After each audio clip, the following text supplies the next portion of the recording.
Everyone has heard of Fallout. If you haven't, you've probably been trapped inside a vault to escape the nuclear apocalypse. Fallout 4 took a lot of people by surprise, with its first announcement coming only 5 months before its worldwide release. Now why can't Square Enix be this efficient with Final Fantasy 15? Put simply, Fallout 4 is brilliant. However, I can't help but feel that I'm playing Fallout 3 for the second time, or third time if you count New Vegas. The reality is, it's pretty much the same with only a few differences. Similar settings, similar combat, similar customization, similar overall feeling. Fallout 4 is better than its predecessors in most ways, and yeah, the experience is incredible, but I'm constantly struck with that feeling of deja vu, and this may have taken a bit of the magic away. I was so pumped to begin my epic Fallout 4 journey. I loaded up my disc, ready to kick some super mutant ass when BAM! 1 hour of install time. God, I hate this, but at least it was mildly entertaining. After this painful hour of twiddling my thumbs, I began my nuclear journey by creating my character. This system was actually pretty cool. You can adjust your facial features by dragging sections of the face around the place. And yes, you can make some really screwed up faces. The introduction features a refreshing change to the post-apocalyptic setting and shows what the world was like before being blown to shit. Green trees everywhere, children playing, dogs roaming the streets. Yeah, this doesn't last long, as you'll soon need to make a dash to the Fallout shelter. Here, things didn't exactly go according to your plan, as you and your family end up being put into a frozen state for the next 200 years. You finally wake up to your wife being shot in the gut and your kid being taken away by a merry band of douchebags. Obviously, you're going to be a tad annoyed by this, thus the journey to save your kid and get sweet, sweet revenge begins. In comparison to the rest of the game, the main story is short, but sweet. You start off knowing nothing about this new foreign world, so the only way you're going to get answers is to explore this massive world, making both allies and enemies along the way. There are 4 main factions that you encounter in this game, each with their own distinct histories and philosophies about the world. You'll eventually have to align yourself with a faction, and this will have heavy consequences on the ending that you unlock. Worry, worry, worry, love is passing me by. The world is your radiated oyster. You can do whatever the hell you want. Don't like that prick? Shoot him in the head. Want to dress up as a dirty transgender whore in a red dress and take on that camp of deadly raiders? Yeah, why the hell not?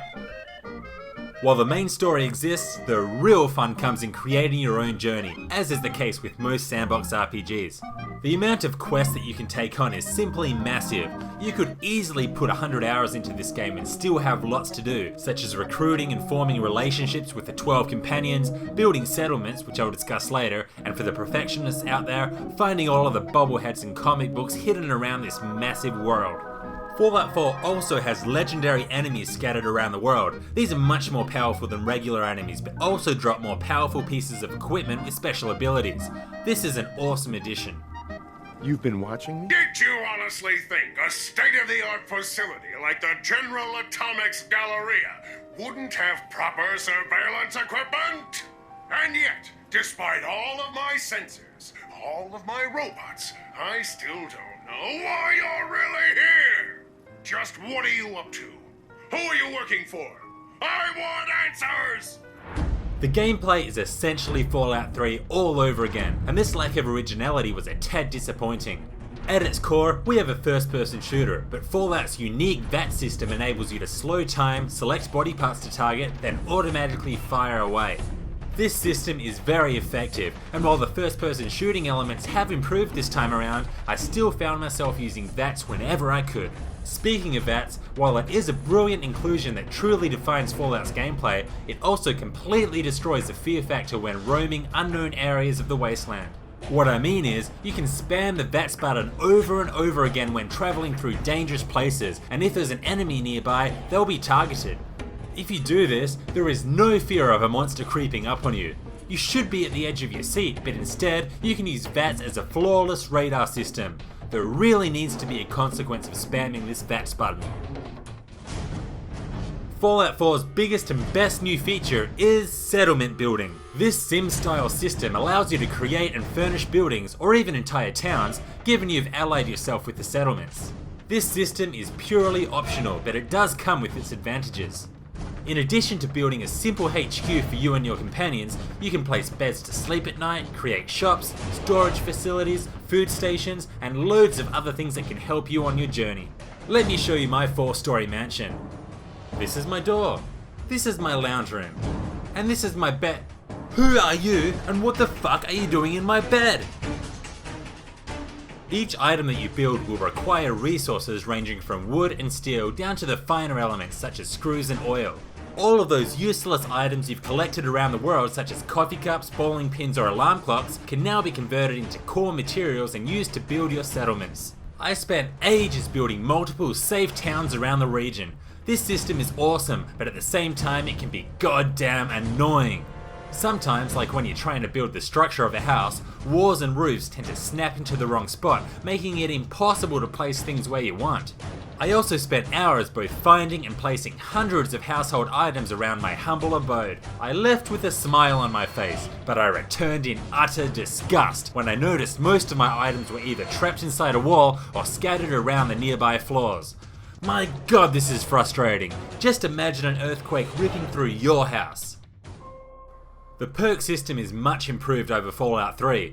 When you level up, you can choose a special ability to learn called a perk. However, you need to have enough of the associated stat to unlock each perk.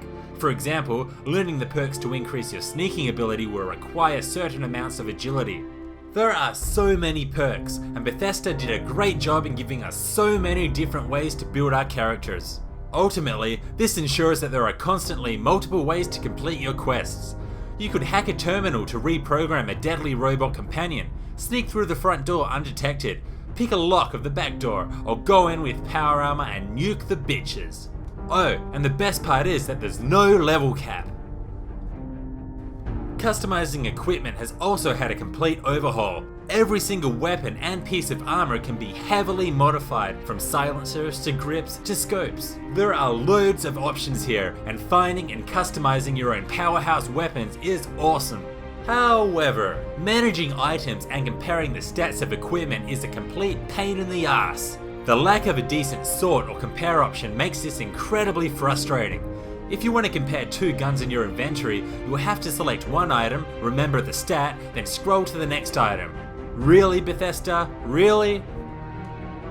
I've had a great time playing the Fallout series over the years, but sadly, I think I've had enough. Fallout 4 has given me more or less the same experience as the previous games, and unless Fallout 5 can do something drastically different, then I would be in favour of a new setting altogether.